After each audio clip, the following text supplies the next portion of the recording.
to pick and ban phase as the teams have already locked in and ready to get back onto the Rift. And now, first ban is up for Anarchy as there will be blue side this time around versus Rawr.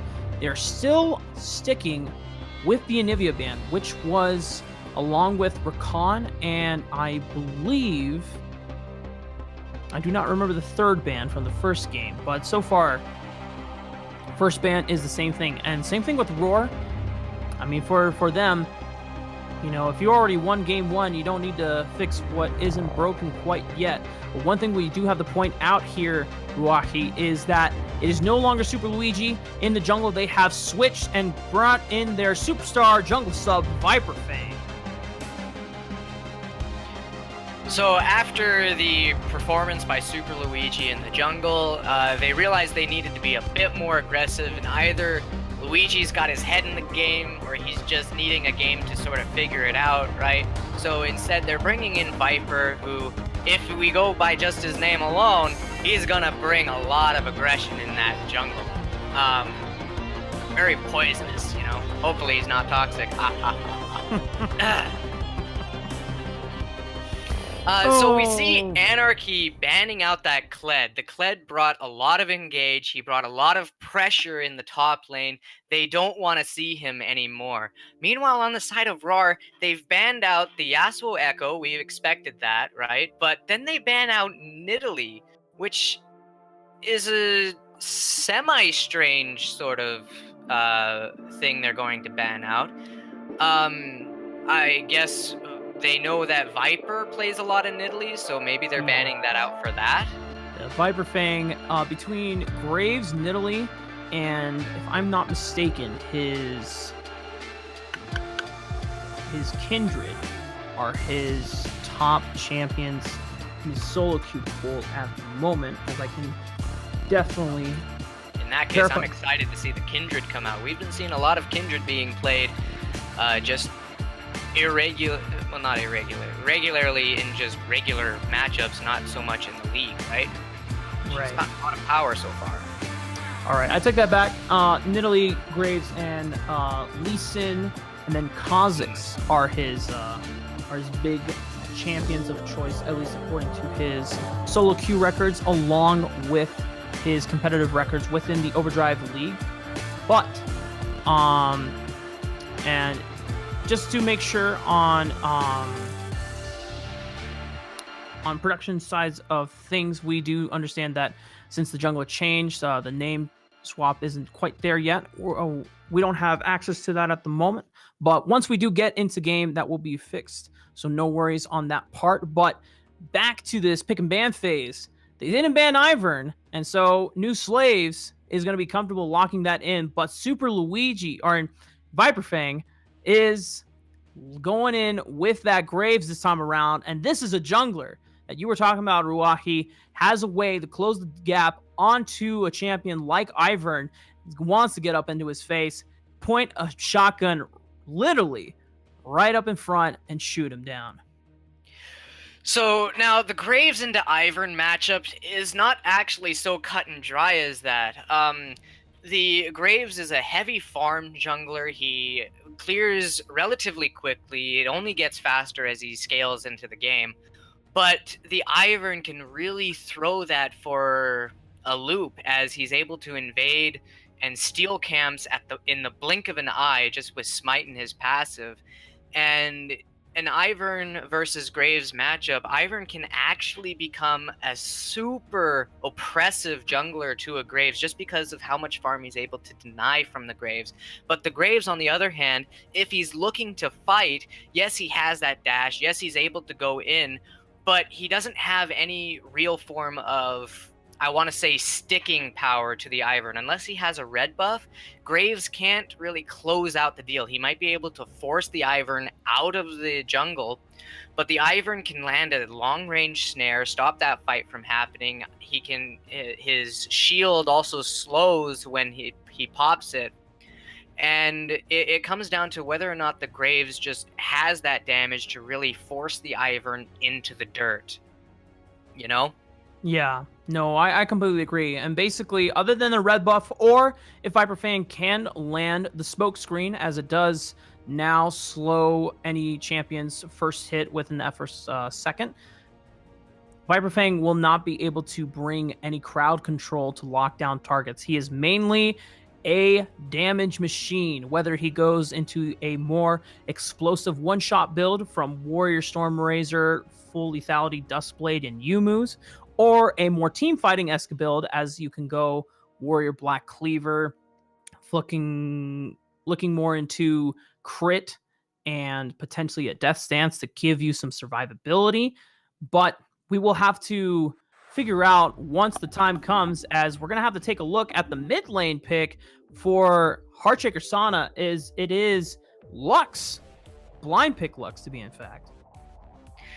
Now, it looks like for the side of Rawr, they're going for this heavy team fight again. They have the Alistar, the Ivern, and the Lux. It's a lot of CC, a lot of zoning, a lot of threat, and a lot of damage burst coming out of the Lux, but they don't have a lot of sustained damage so far, so we're going to see their AD carry possibly being a really sustained damage AD carry, possibly a Kaisa, possibly... well, the Jinx got banned, so that's unfortunate, but maybe like a Lucian, somebody who brings a lot of damage over time instead of this burst damage, because they honestly don't have a huge amount of damage for their team. The Mundo brings a lot of damage over time, however, with his Burning Agony, his free stats from his Masochism. And we have a Gnar versus Mundo matchup in the top lane. Now, early on, the Gnar is going to be super oppressive to the Mundo. Mundo just doesn't have the survivability, doesn't have the tankiness versus the Gnar. But later on, as Mundo starts getting those stats, getting that survivability, he's going to be able to just ignore whatever sort of slows or damage the Gnar is bringing out and just run him down the lane. And it is Ryze versus Lux in the mid lane. Now, Ryze has a super high skill ceiling, right? And he is just able to rapid fire his skills off, just throwing out so many spells per second.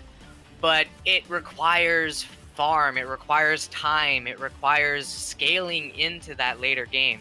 Now, Anarchy is bringing a huge amount of damage to the table, but when it comes down to it, last game, they didn't manage to reach that far into the game. It ended at like 27 minutes. That's not really late game. That's like late mid-game, to be fair. 30 plus minutes is when it's considered really late game. And once you hit like 35, 40 minutes, then it's like late game. And you look for people who scale that far, right? And then you hit the 60-minute point, and that's practically the so freaking late that I just want to move on, FF, and go home. Move on with our lives. You move on. That is my solo queue experience every time I think when about you hit queuing that. up. Yeah, for real. It's please, for the love of God, do not go past the 60-minute mark. I mean, it would be interesting if for some reason Anarchy and Rawr went past the 60-minute mark. That would show that A, it is very close neck and neck and neither team can secure an advantage, or B, both of the teams are just too downright scared to actually try and finish the game. So, and it can be pretty dicey once it gets to late game fights, because a team could have amounted quite a lead, but then once the death timers are that long, 60 seconds, 70 seconds, as soon as you hit that 40-minute mark, it is so crucial to make sure that you don't make any mistakes and allow anyone to get picked off, because that can mean 2 turrets, an inhibitor, or your Nexus. After having such a good early mid-game, and then it all comes crumbling down off of one mistake. Oh, absolutely. But now, going off of just team comps in general, now, take this with a grain of salt. I have a tremendously horrible record of who I vote for to win. Usually they end up losing, but I do give the advantage to the side of Anarchy. They have the tankiness, they have strong burst damage, they have good sieging. The Lux, the Caitlyn, the Mundo throwing out cleavers, the Ivern with his long range snare. They have incredibly good sieging, team fighting, and I suppose their quote unquote worst sort of matchup is really chasing, right? They don't have any sort of method of chasing down opponents outside of like Mundo Cleaver if he manages to land it. But they have really good team fighting. They have really good sieging, and this will show when it comes to like neutral objectives. The Ivern has trouble taking neutral objectives, but if it turns into like 4 people or even the 5-man, everybody around neutral objectives, we're going to see Rawr really bringing a lot of power to that. But on the side of Anarchy, they're not out of the game by team comp by any stretch of the term. They still have a lot of damage. They brought the Graves, who is known for just bringing a huge amount of damage with his shotgun, you know. And then the Rise, if he manages to scale hard enough, throwing out spells left, right, and center, just machine gunning so hard. And Tristana, a really strong hyper carry, 80 carry, who is able to auto attack from like a football field and a half away. And then you have the Gnar and Braum bringing up a lot of CC. Braum able to apply his passive 4-hit to everybody into the enemy, and Gnar bringing that Gnar. Now, they don't have the portable wall for the Gnar, so whether or not he gets that stun is yet to be seen, but Great Jace has managed to show us that he's able to get that Gnar into walls incredibly... Oh, I'm having a brain fart. What's the word? Can't help you, bud. I'm sorry. Oh, well, you know what I mean. It happens more often than not, right? Yeah, absolutely. And just to bring everyone up to speed, we do have a pause. It seems that Spadajuan is having some difficulties connecting to the game. We're just waiting on him to get his hamsters back up and running. Probably just forgot to feed them, as it is an understandable mistake. Once we do get into the Rift and things get competitive, we do tend to forget about taking care of our systems and making sure that they get the rest and the energy that they appropriately need to run at optimal performance. So once Spadajuan takes care of his hamsters, we'll be able to get back into the game shortly. But just taking a look overall at these compositions one more time here, Ruahi, we're talking about how I like the term of the Siege and Poe composition that you have described so beautifully about the side of Rawr this time around. They were already doing such a great job with a team fighting composition built around the strength of Chajiru being able to hop around on the Tristana. Unfortunately for him, Super Duck 007 now has the Tristana as Anarchy elected to first pick it for themselves in this draft phase. And his answer is a Caitlyn.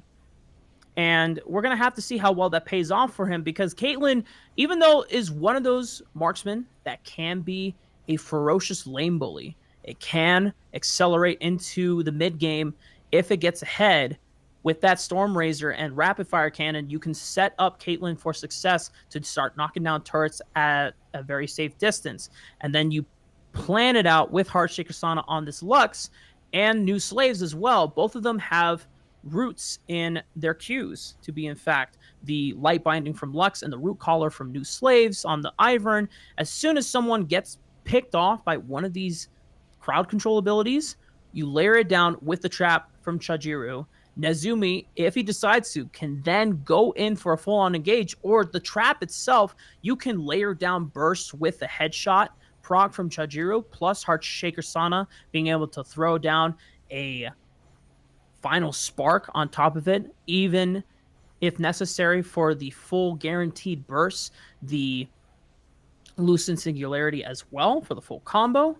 And then one thing you have to remember about Lux is that the final spark, it can reset off of killing a champion here in terms of, I believe, 50% of its cooldown. So that's something that has to be respected here by the side of Anarchy.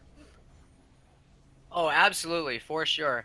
But there is a definitive weakness on the side of Rawr that Anarchy could take advantage of, in the fact that all of their damage is essentially the Lux and the Caitlyn. You've got three beefy dudes trying to keep your two carries alive.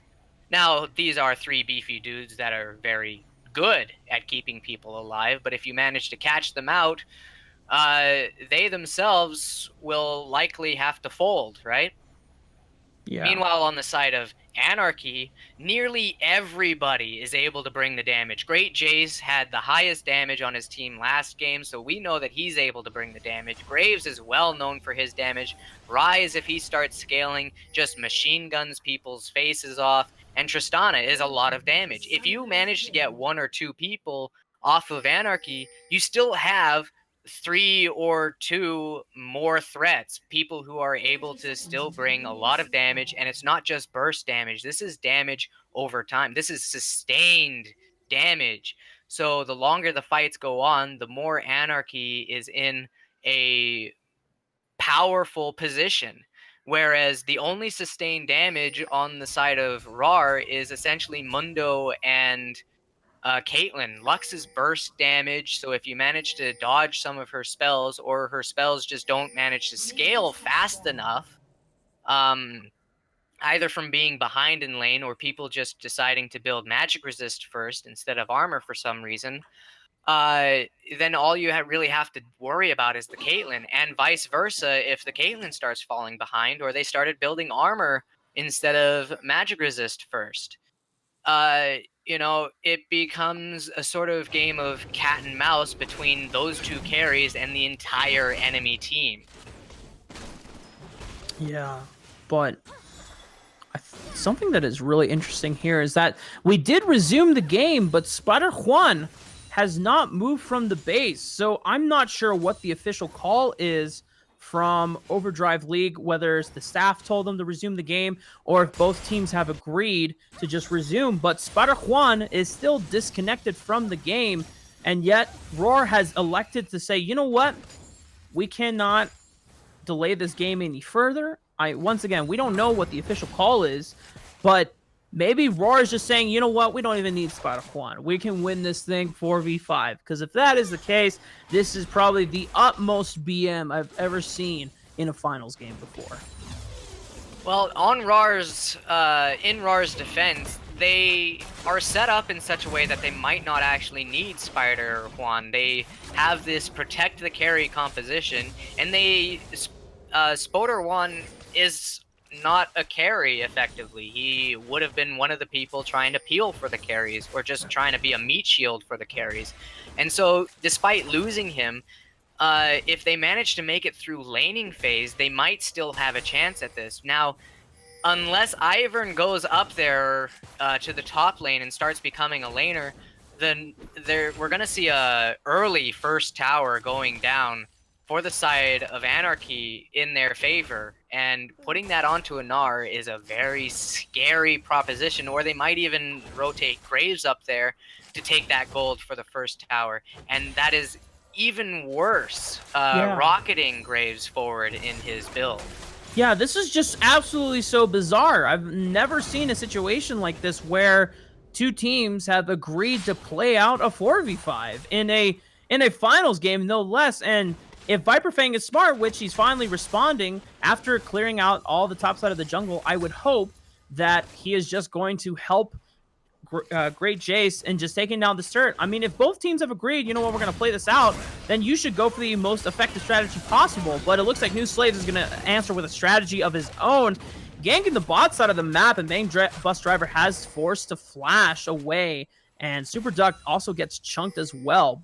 The Ignite coming down from Nezumi will bring the support to about half of his health. He will have to chug on those pots. But Viper Fang, why aren't you hitting the top turret? What are you doing? It looks like he wants to play, maybe it's a gentleman's agreement, but it looks like he's playing this game out proper, you know? He wants to farm his jungle, farm the enemy's jungle, And maybe he's going to show a showing at the Fire Drake. You know, they're able to bring extra people down to that. That is a pretty important objective, especially early on. And so he wants to back after these wolves, or he's looking to full clear his jungle.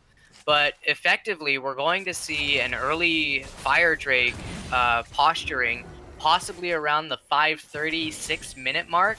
If he heads to his chickens and realizes they're not there, that means that Ivern will likely have backed soon after and be in the top side jungle. So if he manages to, I don't know, show bottom lane, force Chajiru and Nezumi out of the lane, or at least back far enough that Super Duck and Bang Bus Driver are able to help with posturing around the dragon, we might see an early dragon fight, or even just taking it, as we see new slaves up in the top lane. He knows that he can't let the Gnar just free farm up there and potentially take this tower for free. Yeah, definitely needs to be answered in some way. And ladies and gentlemen, Spotter Juan is back! Finally reconnected to the game. And now, but meanwhile, we got action on the bottom side of the map. Chajiro's going to be taken down. The first blood is going to come in for Super Duck 007. Very reminiscent of how Chajiro got his first blood in the first game of the series. And now, Super Duck 007 wants to pick up more kills. He's got the resets, but he's already used it. And Nezumi will just give the kill over to Viper Fang 0-2. Meanwhile, mid lane, it looked like there was some type of gank attempt from New Slaves or Heartshaker Sana, but nothing came of it. Well, here's your moment, Viper. You ganked the bottom. Oh, they backed. You killed the bottom lane. It's a Fire Drake up, and you saw Ivern in the topside jungle, but instead, bottom lane backed, and Viper's choosing to just take a Gromp camp for free. I suppose that's an option. Yeah. Just a lot of suboptimal decisions being made by Anarchy here. I don't know if they're trying to do the gentlemanly thing to do. I mean, because I can understand that if you win this game as Anarchy, you're not going to feel like you earned the win. But when you're in a finals game, you should just take every advantage you get. I mean, I'm sorry that Spider Juan did disconnect, but when you're trying to win it all, you should just go with it. And if both teams agreed to just continue a 4v5 and there's no way to just get someone else to log on to Spider Juan's account, a sub, if there's no options left available, or if even the staff members cannot agree to restart the game. I mean, it was just the start of the game. You can restart pick and ban select. You can have the sub come in, play the Dr. Mundo. I mean, if there's no other options and you have to play that one out, then you should not feel guilty about abusing the advantages. If there's no other ways that the team could have prepared for this situation, then I mean, it sucks, but it does appear that it's a gentleman's game at this point. Great Jace is actually shoving every wave under tower for Spoder Juan to essentially catch up. He's having trouble CSing it, but there is a fight going down in the bottom jungle. Well, we do see a disengage, however, Viper Fang having to flash away as well. So, unfortunately... Oh!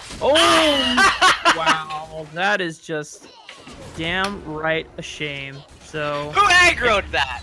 Yeah. Oh, but what a great Gnar ultimate from Great Jace, pinning 3 members against the wall, and they're all just gonna flash over, trying to escape the rampage that Super Duck 007 wants to bring down onto Rawr here. They're gonna be able to pick up Chajiro, but they do get the flashes of 2 other members. Oh, that was an interesting engagement. It was unfortunate for Viper Fang that someone had aggroed the dragon and it just chose to go after him after losing the aggro of whoever it was that started it. And he just got picked off, the Alistar getting the kill credit for that. But then Great Jace making a wonderful teleport in, really setting up that fight so that they can take this dragon for free. Meanwhile, Spoder Juan being engaged upon by Great Jace. just unfortunate. Yep, and unfortunate for Heartshaker Sana as well. He's going to get nailed by Duck Solo and Viper Fang here. And Super Duck 007 fancies his chances here. Chajiro still doesn't have level 6. Look at the damage coming out with that BF sword purchased. And even though Chajiro has a BF sword of his own, the amount of pressure and kill threat that you have on a Tristana that is this far ahead is just absolutely devastating. And Chajiro should know, as he was piloting the Tristana to great success in the first game. Yeah, Tristana just brings a lot more damage faster than the Caitlyn. The Caitlyn is looking to poke at people, to get them down, and then start looking for a kill. But you're dealing with 2 people at full HP. The Tristana just deals a lot more damage over the same amount of time that the Caitlyn does at this point in the game. If you have the same items, the Tristana is going to win that fight.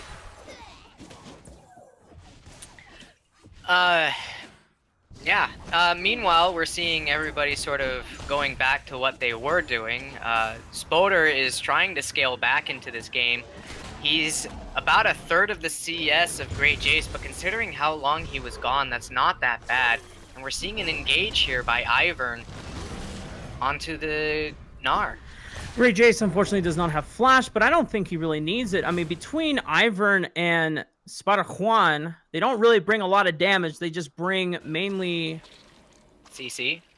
Yeah, I mean, even Spada Juan is the thing is that Spada Juan is only 40 CS. He's 50 CS down. He's just sitting on a Bomby Cinder, so he doesn't really bring that much to the table to actually take down a full health Gnar, especially in Mega Form. Now Great Jace has found new slaves, and he has invaded a little too far forward. He burned Flash in that engagement from before, and Dog Solo with the easy Flash route is just going to be able to pick himself up his second kill of the game here.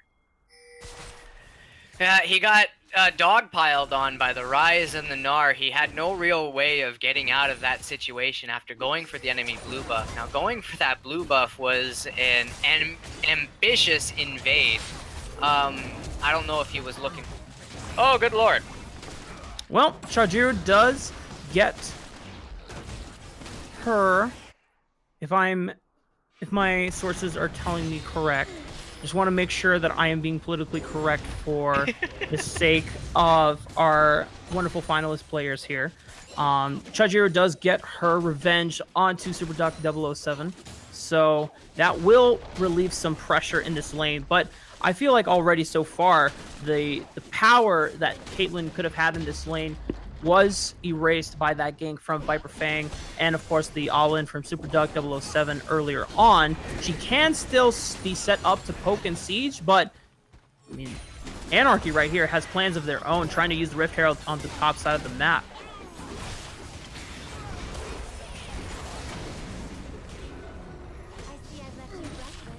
Good job, Heartshaker. So we're reaching a point in the game, it's about mid-game here right now, where the side of Anarchy is just scaling so hard with the amount of damage they have, and they have the Fire Drake amplifying that just a wee bit further. Now, Rawr is a little bit behind, mainly because of the AFK, but they still have great potential to bring this game back if their tanks start getting tanky enough that they aren't going to explode immediately to the damage that Anarchy is bringing forth. And they manage to get to this team fight where it's 5v5. That's when we're going to really see whether or not the team composition Anarchy is going to be able to actually get through these meat sponges to where their damage is going to show that they can take out the carries before the Alistar, Ivern, and Mundo can really stop them from doing so. Meanwhile, on the side of Rawr, they need to be able to stop them from doing that, and the Alistar is good for that. The Ivern can keep people alive through this burst.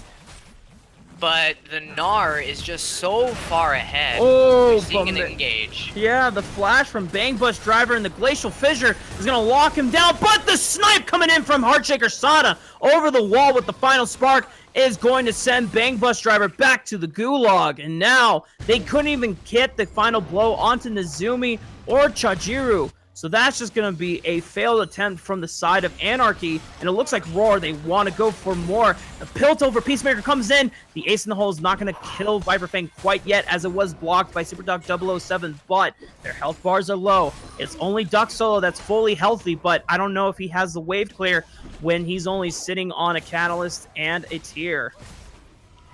So that was that protection that I was talking about earlier. They managed to keep people off of Chajiru. Chajiru managed to get damage out, but then Heartshaker managed to actually, from like half a map away, get her damage in and snipe someone out. And so we're seeing a lot of answers coming out from Anarchy. And Spoder is reaching a point where it didn't matter he was AFK. He's starting to get his tank items up. He's starting to become this unkillable monster. Oh!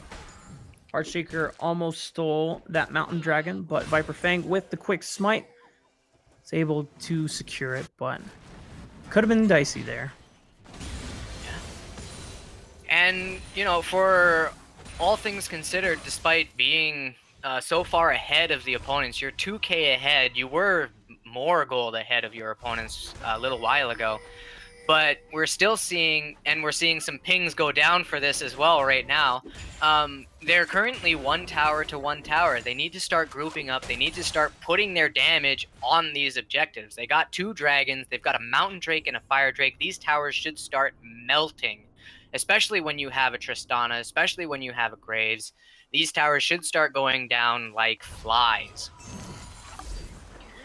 Meanwhile, on the side of Rawr, when it comes to towers, they've got great, again, siege potential for taking these objectives, but they can't take them with any sort of speed. So we're going to see a slow, methodical game coming out from the side of Rawr, and Anarchy, we're going to see a fast-paced, sort of a balls-to-the-walls sort of approach, essentially speaking, for lack of a better term. We're going to have to see how well Rawr are able to bring this siege and poke composition back to life, as the gold lead is still not in their favor, and we do have an engage coming in from Bank Bus Driver. Glacial Fissure will land on the Chajiru, but she's going to be able to kite back with ease with the Caliber net, just propelling her back to safety, and the Ignite actually takes down Bang Bus Driver. Nezumi just seems to be picking up all these kills. He's looking for the 3-minute knockup, and it stops the Realm War. Nezumi, the hero, he's not gonna even die, and what a collapse coming in from the rest of Rawr. Holy moly, the shutdown coming in for Chajiru onto Duck Solo, and just like that, 4 members from Anarchy fall. And this is that team fight control that we were talking about pregame, that Rawr is just bringing to the table. They're not allowing them to move the way they want to. They're making sure they're keeping whoever their damage dealers safe in the back. And so they have to fight their way through these meat shields. And now Alistar did knock the Bang Bus Driver. So Nezumi knocked Bang Bus Driver into his own team, which allowed Bang Bus Driver to essentially have this sort of pseudo initiation, because effectively Nezumi allowed Bang Bus Driver to initiate that, but the control that came after that. No. Ladies and gentlemen, this is what happens when a Lux gets ahead, has a Luden's Echo penetration boost, but however, that is also what happens when it gets locked down by a Rise Root, and Great Jace will be able to pick up the shutdown gold for himself, but they cannot disrespect the siege and poke composition that Rawr do have. But with Lux down, that is a lot of wave clear going down. Duck Solo trying to do his best to lock down Chajiru as she walks up to trade. 4-man in the mid lane versus 3. They should be able to hold their ground here. Well, looks like Rawr is trying to eke out any sort of advantage they can here. They've managed to lower the gold difference to just 1k, whereas a little while ago it was 2k, and before that, I think it even got up to almost like 4k difference. They're slowly but surely playing this slow, methodical game of just controlling fights, taking them when they want to. They have a lot of potential initiation and catching people out here. Meanwhile, the Daisy is summoned, and they're looking for a fight. Daisy does walk up forward, but I think that's not going to be the end of that. But whoa, man, Heartshaker Sana just finds another one, and the final spark cooldown will be reset, and it's going to be up in just another 15, 20 seconds. And Great Jace has said, you know what? I want an engage going down. He gets a lot of damage on the new slaves, and that's going to be time for Super Dog 007 to get resets, but he jumped a little too far in. He went under turret, and he got snagged by the trap, and that's going to be a double kill easily picked up for Chajiru, and it just been a little too gun-ho on that engage. I understand that Anarchy are trying to find something, but you cannot overcommit like that. And we're seeing it again. They managed to get the Ivern down, but goodbye, Viper. But Chajiru and Heartshaker are still up. They're still healthy. They still have a lot of mana, and the side of Anarchy is just unable to find their way past these meat shields onto those carries. Oh, but they still want to fight back. Anarchy are not going to go down until it's their last dying breath. And unfortunately for them, this Lux pick is actually just proving so difficult for the side of Anarchy, mainly Viper Fang, as he has been the receiver of a full Lux combo at least 3 times in the past few minutes. Now, I'm going to put forth a sort of olive branch here to Anarchy.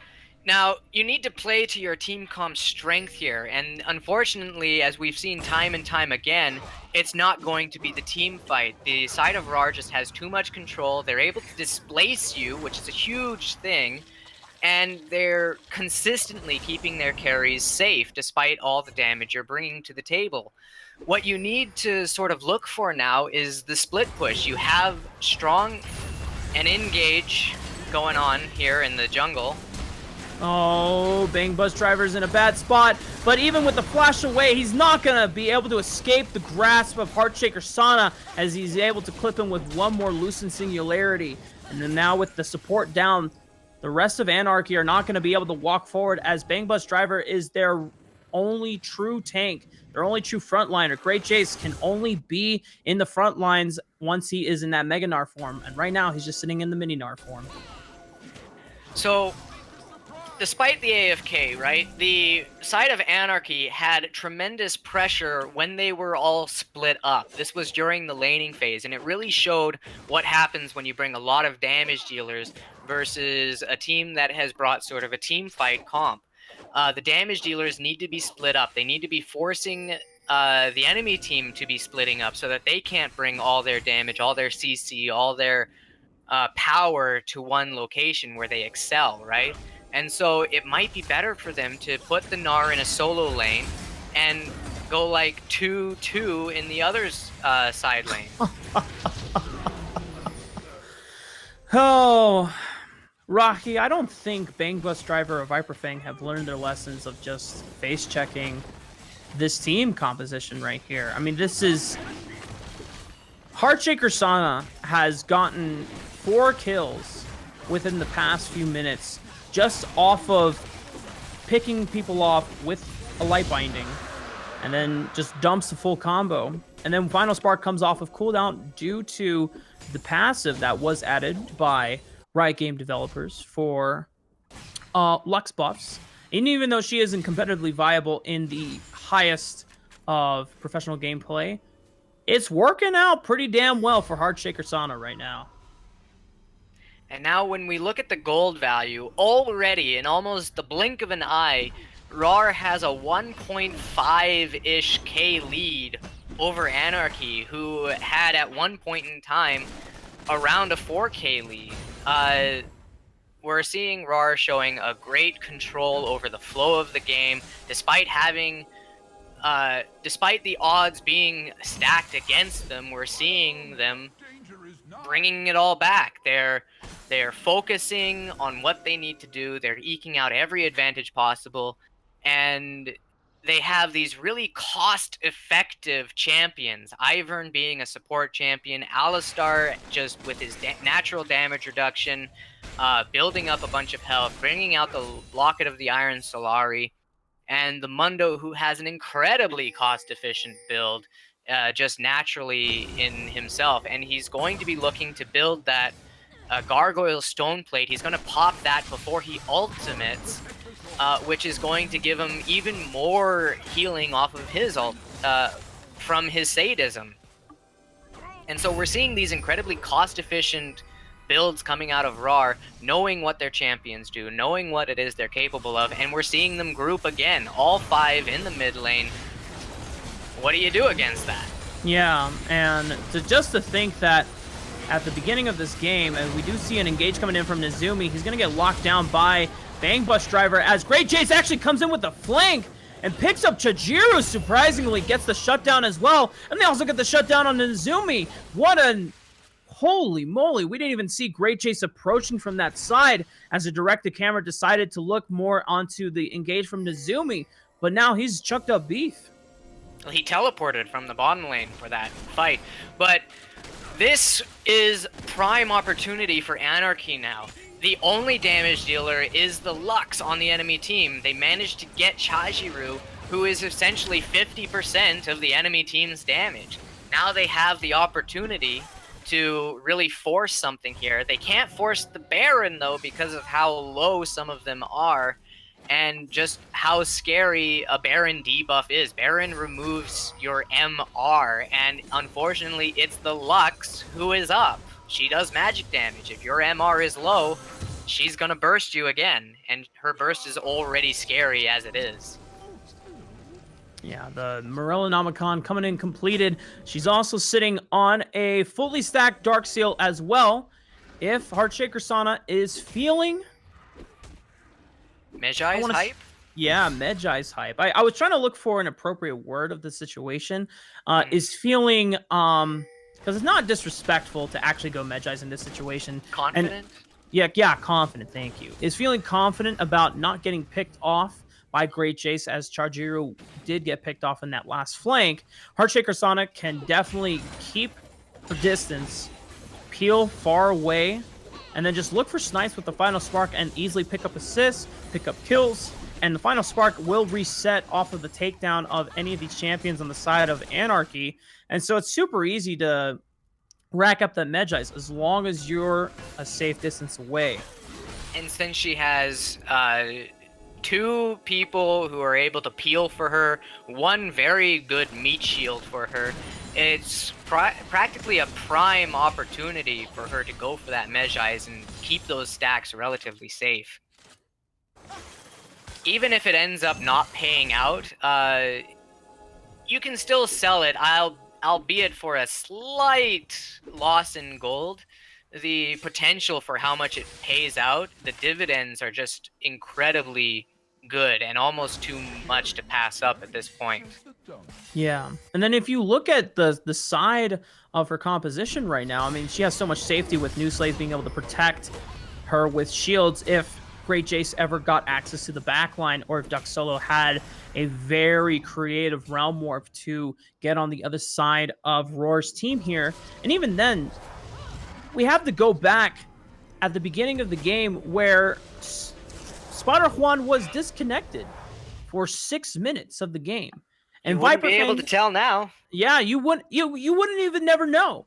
I mean, you would just assume, oh, Great Jace, just bullied Spider Juan immensely out and almost flame horized him with the almost looking at 70 CS up on this Mundo right here. But that's fine. That's why you pick a tank in this situation. Sometimes you are not going to be able to have the most advantageous lane matchups. You're not going to be able to get every single CS. And sometimes, in the worst case scenario, you will be down a lot of CS. But with that being said, you have great take items that are very cost efficient in the Sunfire Cape and in the Gargoyle Stone Plate that Spider Juan has elected to build in this situation. And now, even though Great Jace is 3 items, a full item completed up on Spider Juan in the side lane, it doesn't even matter to Rawr at this point. They can just continue running it down mid. They have Spider Juan in the side lane right now, answering to Gnar, but as soon as a team fight or a pick erupts, Spider Juan can TP to a ward to a nearby minion, and then just continue being that reliable frontline meat shield that the Mundo can be. So the answer that Anarchy has to do to get back into this game. The game is like dead even right now. They have to go. Just give up the dragon. You're not gonna win this team fight, unfortunately. But you need to start going for these split pushes again. These heavy split pushes. These 1-2-2 split pushes. Yes, the enemy has a scary team fight and terrifying siege potential, but if you can manage to bring pressure to 2 other lanes while they're grouping down 1 lane, they don't take towers incredibly fast. You do. You can bring a lot of pressure to 2 other lanes while 1 lane is trying to hold them off best they can. But essentially, it's we'll let you group up, but we're going to take your base if you do.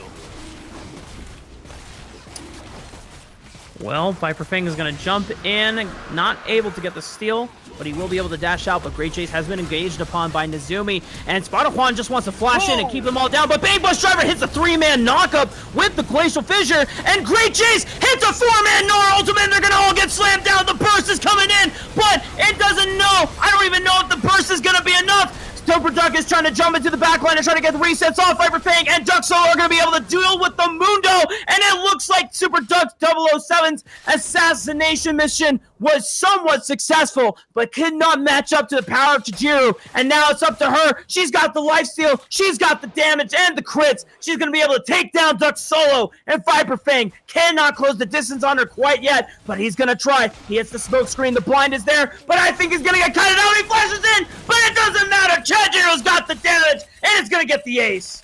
And there's the question mark pings coming out for Anarchy.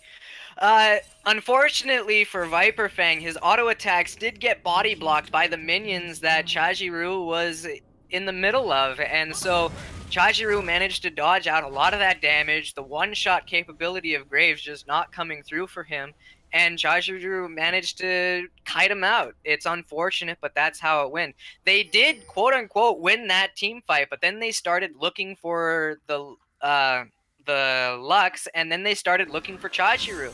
And unfortunately, there comes a point where you just have to tell yourself, we got enough. We have to start going elsewhere, doing something else with our now slight advantage. But then they went and gave the advantage right back to Nar. But however, despite being down 6 kills, dragons are even. Towers they're only behind by 2 towers, and they're only down by roughly 2k gold. Essentially, they're still in a great position to make a comeback from this game, and effectively, they only need to get 2 towers to even out their gold difference. Yeah, this is just absolutely bonkers right now. That was probably the best team fight engage that Bang Bus Driver and Great Jace were able to set up, but you could see how much the gold lead was staggering and making it difficult for the side of Anarchy to be able to close the distance and seal the kills onto Chijiru and Heartshaker Sana.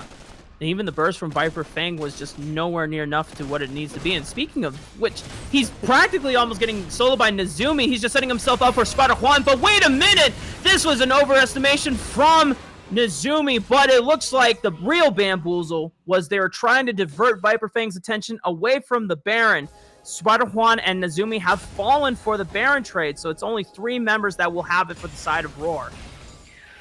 So essentially they set 2 wet noodles to keep Viper Fang away from the Baron, and they almost managed to kill Viper Fang actually, but then they sacrificed their lives. However, Baron granting so much team gold to them essentially offsets and even gives them further advantage in the gold, despite 2 people just dying. Everybody had just died on the side of Rawr except for Chijiru recently in that last team fight. So their gold value was reset if they had any sort of killing spree on them. So they were willing to give up effectively 600 gold for a Baron, and they got it. Now they have even more siege potential with Baron-empowered minions. And we're going to start seeing the base of Anarchy begin to crack under this pressure. Oh, but speaking of cracking, I think Bang Bus Driver is going to crumble and fall right here as Viper Fang just left him to die. They were trying to get the turret down before the rest of Rawr collapsed onto them, but they realized they're just going to have to let him go. And just really unfortunate for the side of Anarchy here, Ruahi. And I still cannot believe that this was a game that started up as a 4v5 for the side of Rawr. And honestly, it's really credit to Rawr, of course, that New Slaves was able to impact pressure onto the bot side of the map, but real question marks and head scratchers from Viper Fang for not assisting Great Jace and just taking that turret early on. If you know that New Slaves was on the bot side of the map, you shouldn't have been farming and worrying about trying to get a farm lead on this Ivern. This Ivern is going to be able to clear the jungle rapidly somewhat unless you find him in the jungle, but if he's on the opposite side, you should have just taken that turret right away. And now the side of Anarchy, they're just kicking themselves in the foot as now they are down 3,000 gold, down against 3 members with Baron, pushing on the base, the open doors, or not the open doors, but just the doors of their base right here. Inhibitors hasn't gone down yet, neither have their turrets for the inhibitors, but you can tell the pressure is starting to be overwhelming for the side of Anarchy. Yeah, we've reached a point where there's a 3k gold difference. That's honestly, at 35 minutes into the game, though, negligible. It essentially means nothing at all in the grand scheme of things.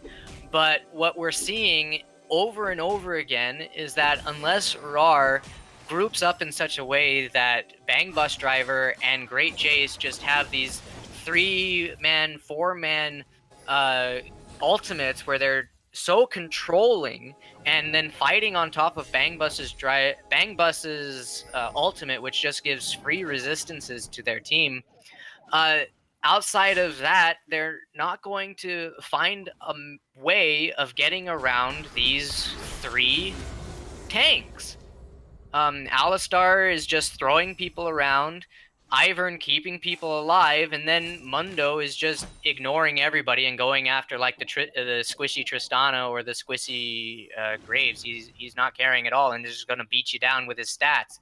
We've said before, you know, he was AFK for a good majority of the early game, but seeing it right now, it's like he wasn't AFK at all. He's only a level behind Great Jace. He's only about 60 or so CS behind him. And it's just that item efficiency. He's just incredibly tanky. He's almost unkillable at this point.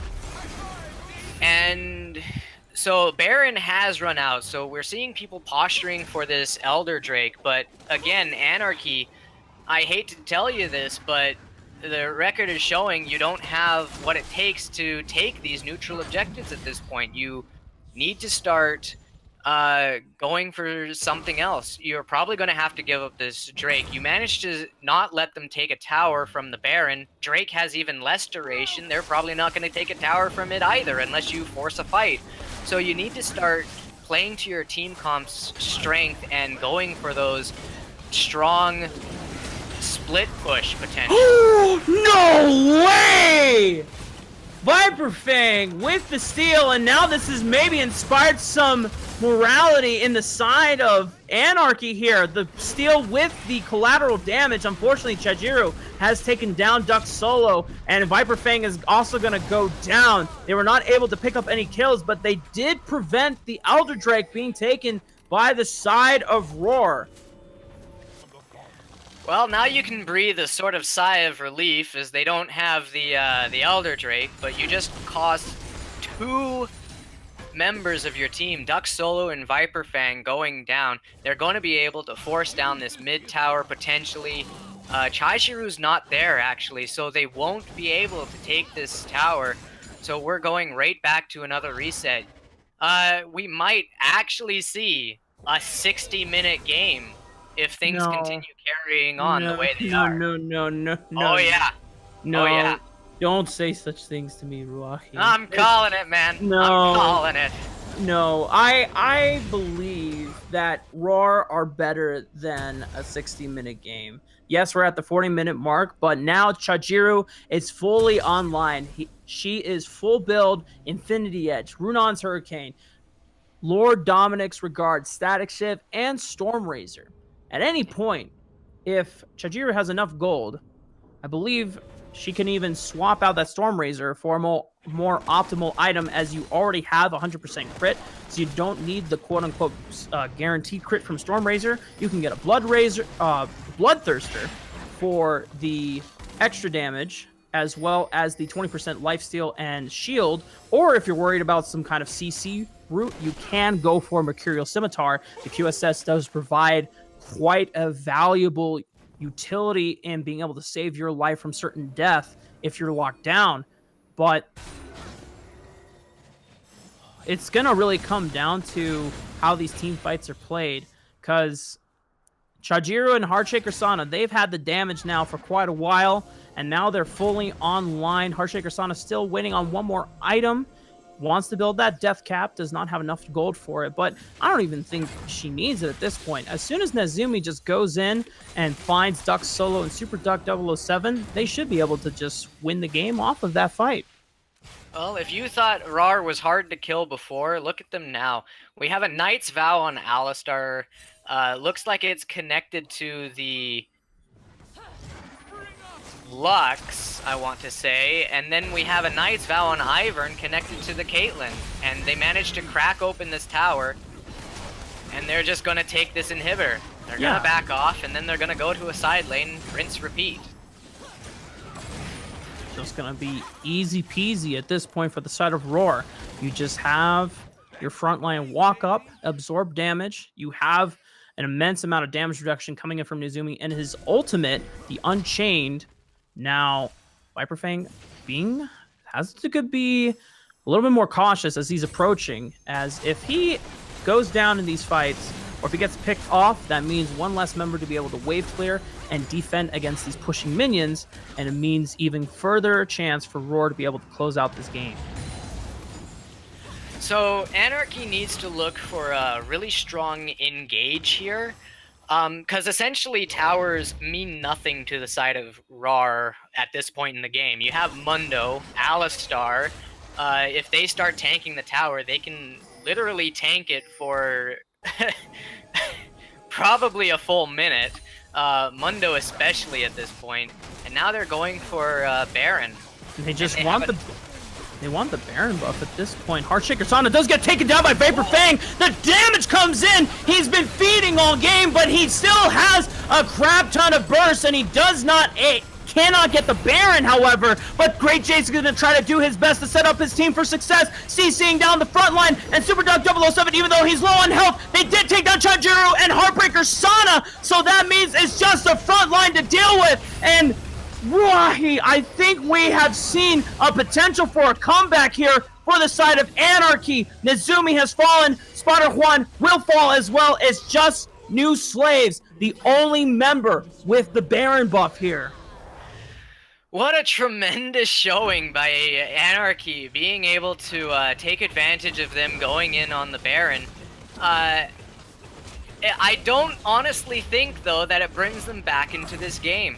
Towers are still up for Rawr. They can't crack open this base at this point.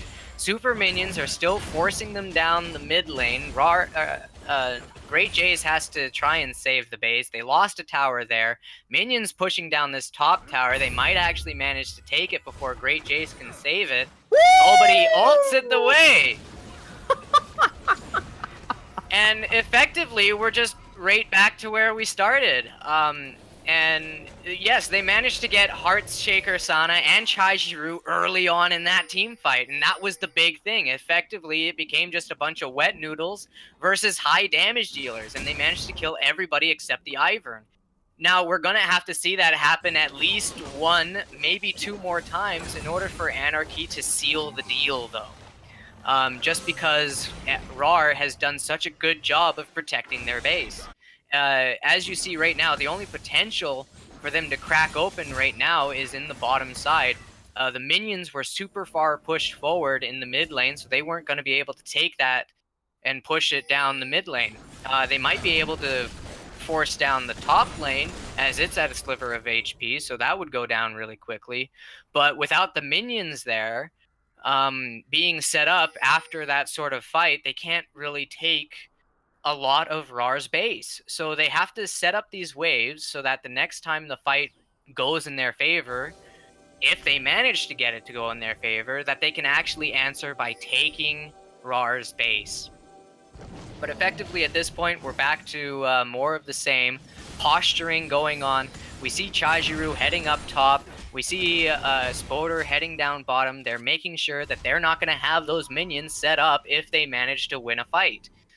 And so the only other option outside of having minions in position is that you have to have Braum and Gnar having so much HP that it doesn't matter that they're tanking tower, and then Tristana and Graves are just bringing the damage onto the tower despite having that damage reduction from having no minions around it so that you can take it. And you need the sustain and tankiness to do that if you're going to take a tower after these fights, if you can't have these minion waves.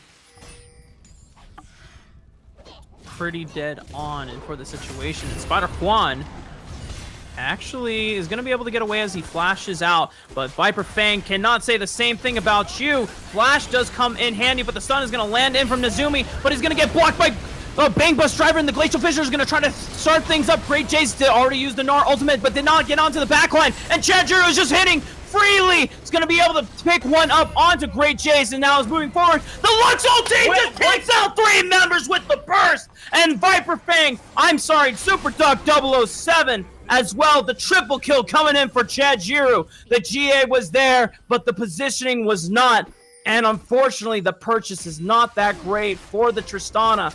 And I do believe here, Ruahi, that once the minions come in, it is still 5 members versus 1.